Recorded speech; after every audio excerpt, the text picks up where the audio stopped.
August 6th, 1945. The sky above Japan was calm. Children were walking to school. Workers were heading to their offices, and street vendors were opening their shops. No one knew that in a few seconds, an entire city would disappear.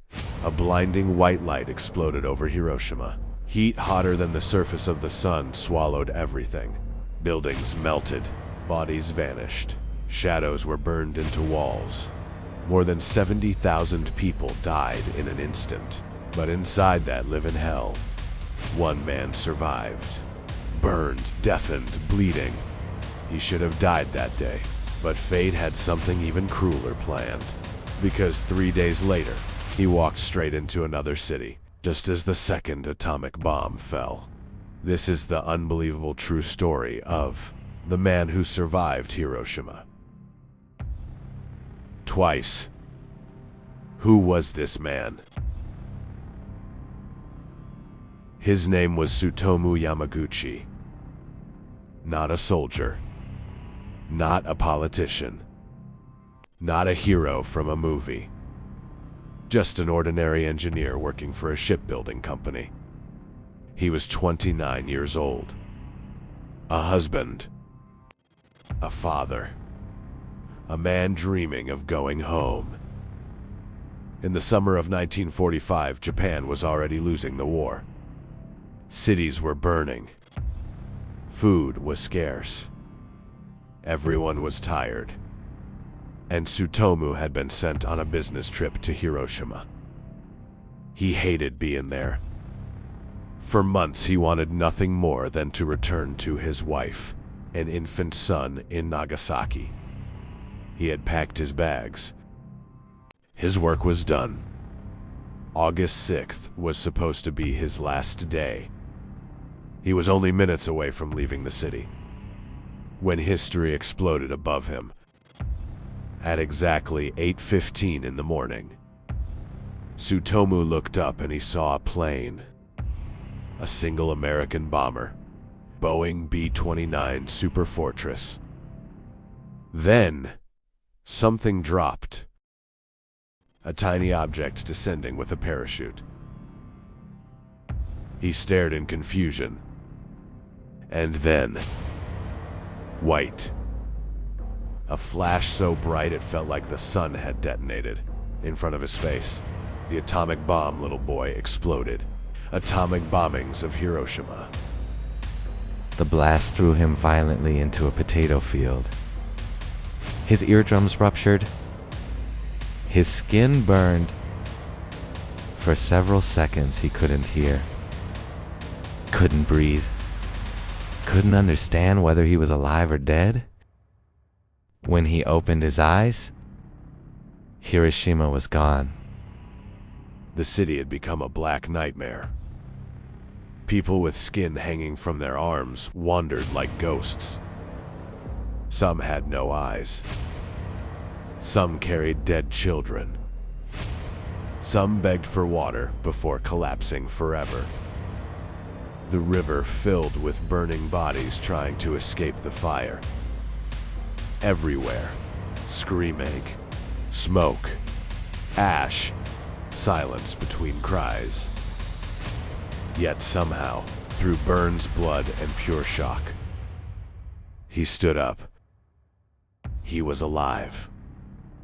Most people would have collapsed. Most would have surrendered to pain. Tsutomu did not. Why? Because one thought kept stabbing his mind. My wife, my son, I need to go home. That single thought became stronger than fear. Stronger than the mushroom cloud behind him. So this half-burned, half-deaf engineer began walking. Through corpses. Through flames. Through a city that no longer looked human. He spent the night in an air raid shelter with other survivors. No medicine. No food. Only moans in the darkness. The next morning, wrapped in makeshift bandages, he searched for a train. Unbelievably, some railway lines still worked. and Tsutomu boarded one. Imagine that. A man who had just survived the deadliest weapon on Earth, sitting quietly on a train, heading home. He thought his nightmare was over. He was wrong. August 9th. Tsutomu arrived in Nagasaki. His family cried when they saw him. His face was swollen, his body wrapped in burns, his hair singed. He should have been in bed.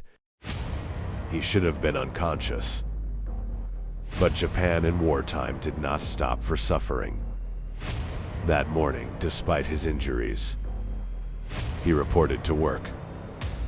His boss looked at him in disbelief.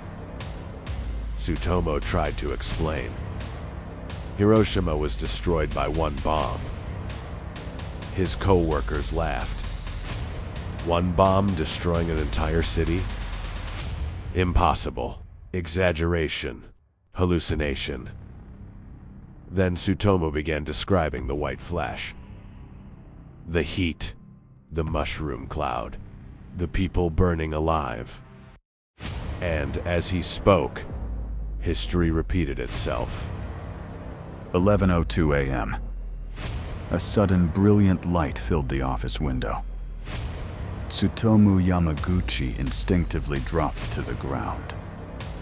Boom! The second atomic bomb. Fat Man. Detonated over Nagasaki. Atomic bombings of Hiroshima and now in Nagasaki. Walls shattered. Glass exploded. The building groaned like it was dying. His burned body slammed against the floor again. He had escaped the first sun, only to be swallowed by a second. What are the odds? 1 in millions? 1 in history? 2 atomic bombs. 2 cities. 3 days apart. Same man. Still alive. But this time the only thing Tsutomu cared about was his family. He ran home through smoke and ruin, and by a miracle, his wife and son had survived too, because they had left the house to look for burn ointment for him. Even survival had become a chain of miracles. For years, Tsutomu did not call himself lucky. How could he? He had watched thousands die. He carried radiation sickness. He suffered fever, vomiting, weakness, and trauma. He heard screams in his dreams. He smelled fire in his sleep. Survival is not always a gift at first. Sometimes, it feels like a burden. Why me? Why did I live when so many children didn't? That question haunted him for decades. But slowly, his pain became purposed. Tsutomu realized maybe he survived not to escape death, but to warn humanity about it. For many years he stayed quiet. Like many survivors, the memories were too painful. But silence changes nothing. So as he grew older, Tsutomu began telling the world what he saw. He spoke against nuclear war. He shared the truth that numbers can never explain. That behind every bomb statistic, there is a mother, a child, a face, a scream, a final unfinished sentence. He wasn't a general. He wasn't famous. But his voice carried the weight of 2 apocalypses. And people listened. Eventually, the Japanese government officially recognized him as a survivor of both bombings. An extraordinarily rare documented case. That a single human being can walk through unimaginable darkness and still choose to speak for peace. Think about that. Most of us break after one bad day, one failure, one heartbreak, one disaster. This man survived 2 suns falling from the sky, and instead of teaching hatred, he taught warning. Instead of revenge, he chose peace. That is not just survival. That is the highest form of human strength. Real strength is not staying untouched by tragedy. Real strength is being burned by life and still refusing to become fire. Tsutomu Yamaguchi should have died in Hiroshima. He should have died in Nagasaki. History gave him 2 endings. He chose to become a beginning of remembrance, a beginning of peace, a beginning of hope.